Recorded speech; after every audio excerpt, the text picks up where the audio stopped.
Zombie apocalypse.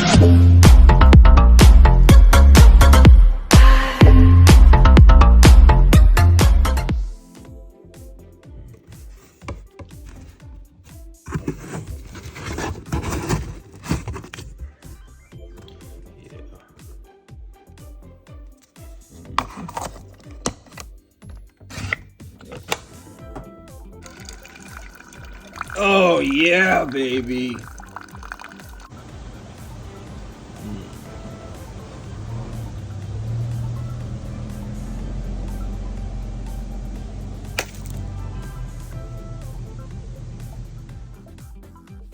Hey guys, Generation here. So there's a reason why I call this the best team in Master League, and that reason is only because I have the easiest time climbing with it.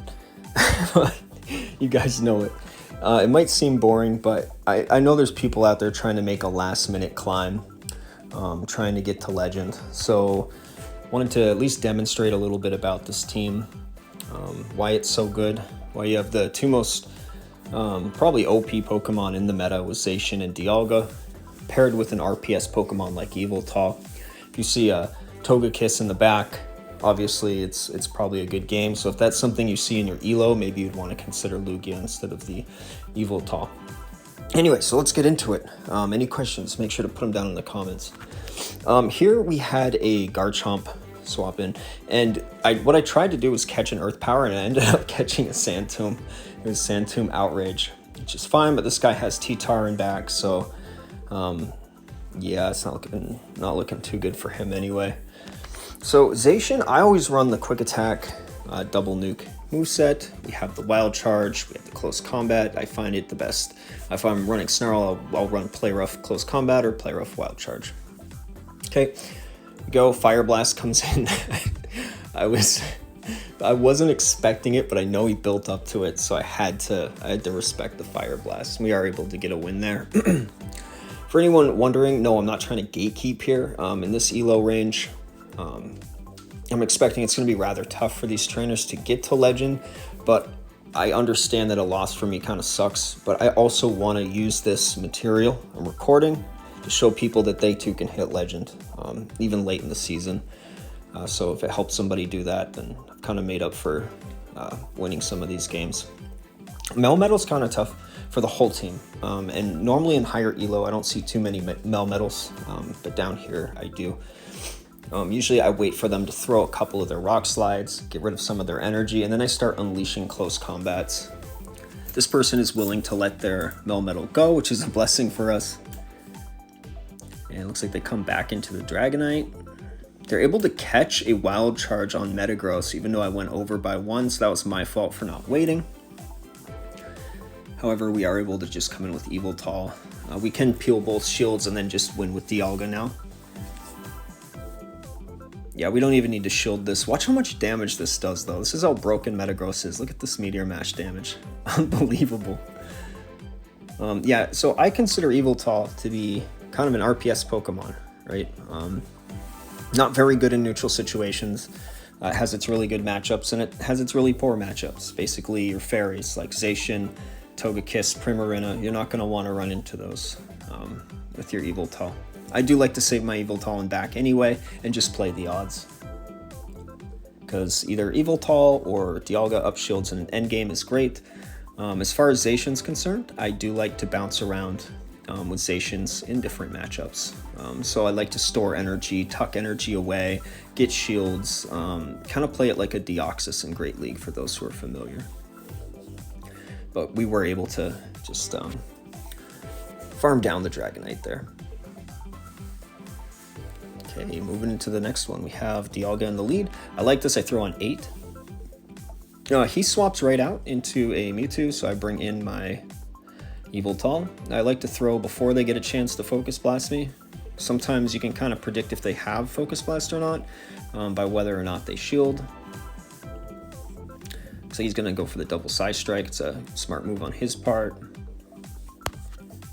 Now for the Dialga leads and the Mewtwo safe swap, I do like to go typically straight for the Focus Blast, but you can kind of you know, play it by ear. Here we see a mammal swine come in. I'll say it, guys, I don't think mammal swine's that good in open. I don't think it's that good. I think it's squishy. I think it's a liability in open Master League. Great in Premier, don't get me wrong, I love playing mammal swine, but it's not worth it in open, I think. Kind of like the Gyarados from last video, right? We talked about that.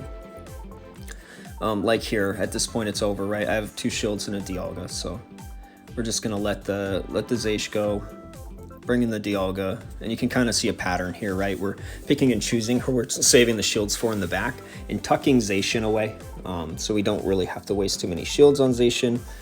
Or if we do need to waste a shield on Zacian, at least we have play in the back, you know, with the wild charge close combats being stored. And we swap in and snipe with a Snarl just for craps and giggles. I honestly just wanted to see if I could do it, time it right. So we did get the win there. We'll move on to the next game. Anyways, guys, I moved from like 2,500 to basically expert. Just playing these sets. I'll show you guys the record after. We'll go over my journal. You guys can kind of get a gander. Every set was positive, so that's good. Once again, I throw on 8, less likely to catch. This Dialga is either horrible IVs or it's under leveled a little bit here. After I throw the 8, can do a half a Mississippi count, usually catch the Iron Head. Just throwing good timing here. Do get the Iron Head off against the Togekiss. Won't kill from there, but he does go ahead and shield anyway. He is able to get the charm down, that's okay. So once again, we are over energy on our Zacian. So we'll preserve the health on the Zacian, use the shield here. And this is an instance where we did get the Togekiss out, which is good, because we cannot have Yveltal on that thing. Unless you're like running Hurricane. I think maybe 2 Hurricanes kill, but it's still like not good. And then we have the Giratina in back. This Dialga's not going to get to another move. It just threw an Iron Head, so this game's over. Yeah, it looks like the opponent backed out right as we threw the charge move. And it's on to the next game. Fat Giratina, you do have to be a little bit careful of those ancient powers, but apparently he was willing to give up the match there. All right, yeah, let me know your elo right now and how close you guys are to your next rank or wherever you want to be if you met your goals this season. I'm very curious. This is actually pretty tough when you don't have play rough. I have to let a Fusion Bolt through, right? I play a lot of Zekrom, so I know Fusion Bolt does not kill unless I throw the close combat, and even then it barely doesn't kill. You're still 1 Dragon Breath off from killing with 1 debuff, assuming you throw right away. Okay, so here's the second close combat coming in. Get some damage on this guy. And we'll swap into Dialga.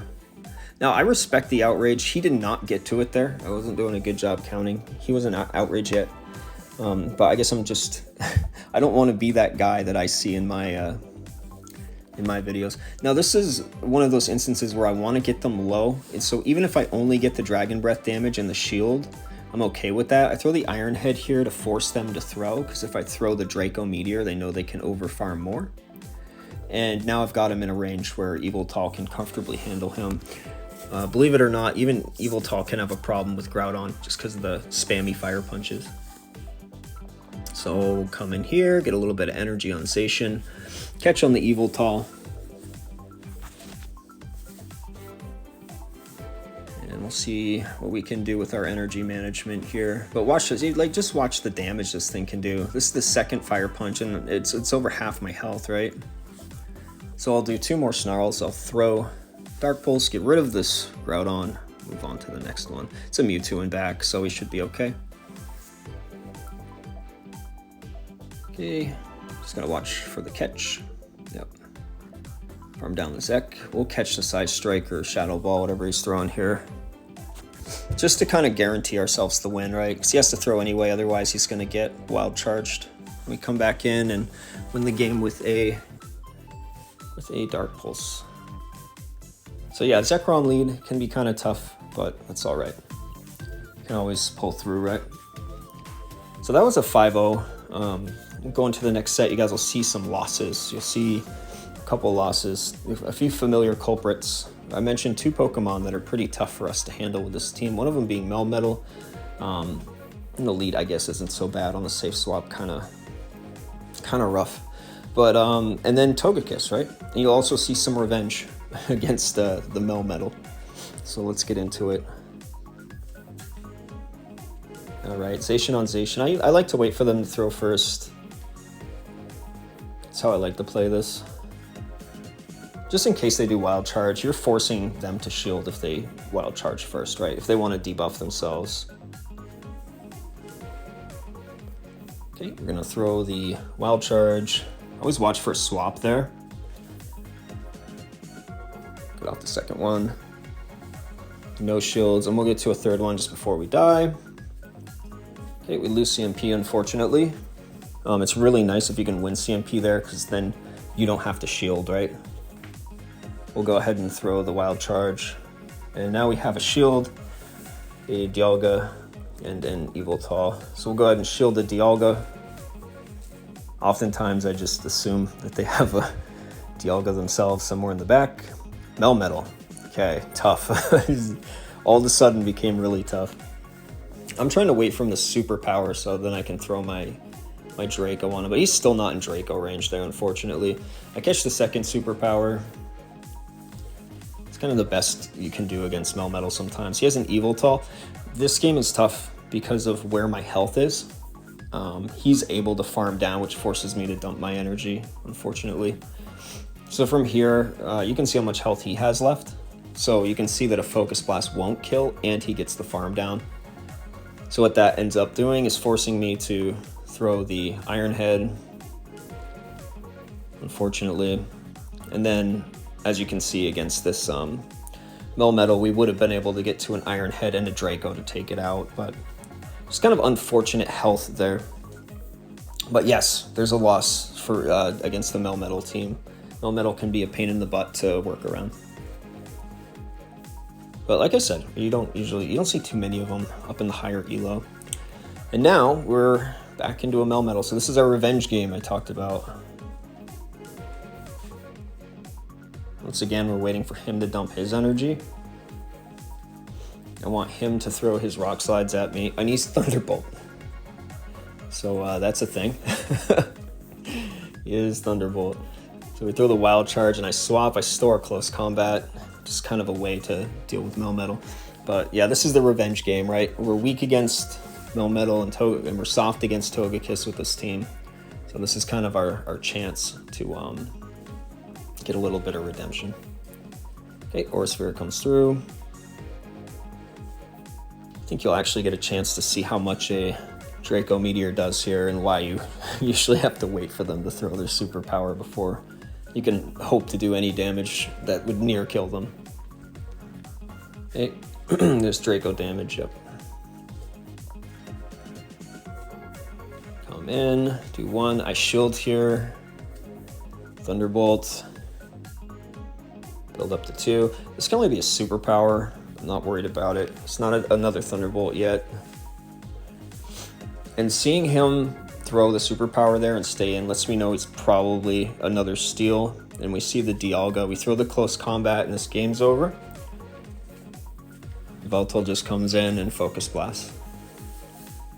So here we were able to get a really nice revenge game against those tough Pokemon to play around. But if somebody keeps a Togekiss like hidden in the back, it's game over, right? All right, on to the next one. Oh, and yeah, definitely best buddy or Dialga for this team. I know it's common knowledge, but there are some people out there who might not know that you need the Dragon Breath Breakpoint for the mirror. All right, Mewtwo. I was swapping to Dialga. Bring their Dialga in.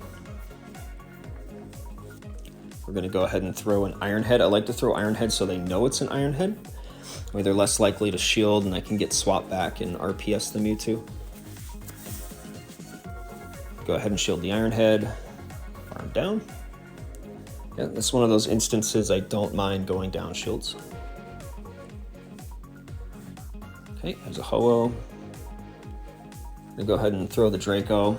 likely get a shield here. It wouldn't kill the Ho-Oh from there, but it would put it pretty darn low. Now, I anticipate them saving the shield for the Mewtwo, so I'll just throw on good timing here and yeah, try to get this Ho-Oh out of here. Or at least put some damage on it, right? Okay, there's the damage. We're gonna let this go. Yep, and seeing as how they Brave Bird, they'll probably swap, and then we'll just take care of the Mewtwo. Throw right away so they don't get a chance to throw an Ice Beam, like a surprise Ice Beam or anything at us. Okay, Mewtwo's down. And then I'll just farm down this Ho-Oh from here. Shield once farm down. No sense in wasting time by throwing a couple Dark Pulses when he's at full HP. Or when he has no HP. Yep. Cool, good game to our opponent. Alright, so you guys can kind of see the dynamics of how I play this team. Once again, if you do have questions about it, please put it in the comments. I like helping people learn this stuff. It's really tough for me to do anything live. I just get too stressed out and my anxiety builds up, but I don't mind like answering comments and that type of stuff for sure. Once again, Dialga. Let's see how this trainer plays it out. I play this out the same as a Mewtwo lead. They shield, so likely they're going to RPS us. They're going to probably commit 2 shields. They know this team. So this is, let's see. If they shield this, then they know that they need swap, and they do. So they don't mind going down the shield there. So we'll just bring in Zacian, eat the Iron Head, farm down, and pray there isn't something in back that absolutely destroys Yveltal, like a Zacian or something like that. Okay, store a move. And it's a Togekiss, okay. There we go. Perfect example of Togekiss. Of actually Yveltal being an RPS Pokemon, right? That was a very good example of it. So we'll take the L on that one and move on to a Mewtwo. Once again, save swap the Dialga. They're throwing at, that looked like 6, maybe it was 7. So I know it's not a Focus Blast, I don't need to respect it. Okay, and this can only be a Psy Strike. And Dialga is fully capable of taking those. So that's a weird way to play that out. Yeah, it looks like they were trying to get energy for a Mamoswine in back. Once again, this is a perfect example of Mamoswine being a liability. It's already eating a shield. We don't have to shield the first one on our Zacian. We just have to shield the second and third to get both close combats off. But we'll throw the close combat here. And they go down. Yeah, they have a Dialga in back. We have 2 shield Yveltal. Another example of where the 2 shield, whatever you read as needing in the back with 2 shields, can really help you turn the tide of a game. Mamoswine might look a little bit scary there with the farm down, but we're able to handle it. And we're just going to shield this and Focus Blast. We'll take out the Dialga. Nice. So we were able to go from like 25 something to, let's see here, yeah, just about expert range in one day. So if you guys are looking for a last minute push, this is a great team. Here's the records for today. They're all positive, so it was a good day for GBL, I guess. Yeah, and once again, any questions, guys, just leave them down in the comments. I will always answer you. I have no problem answering you guys or helping you out. And I do appreciate you being here. Like, comment, subscribe, I guess. And I'll talk to you later. Love you. Jen out.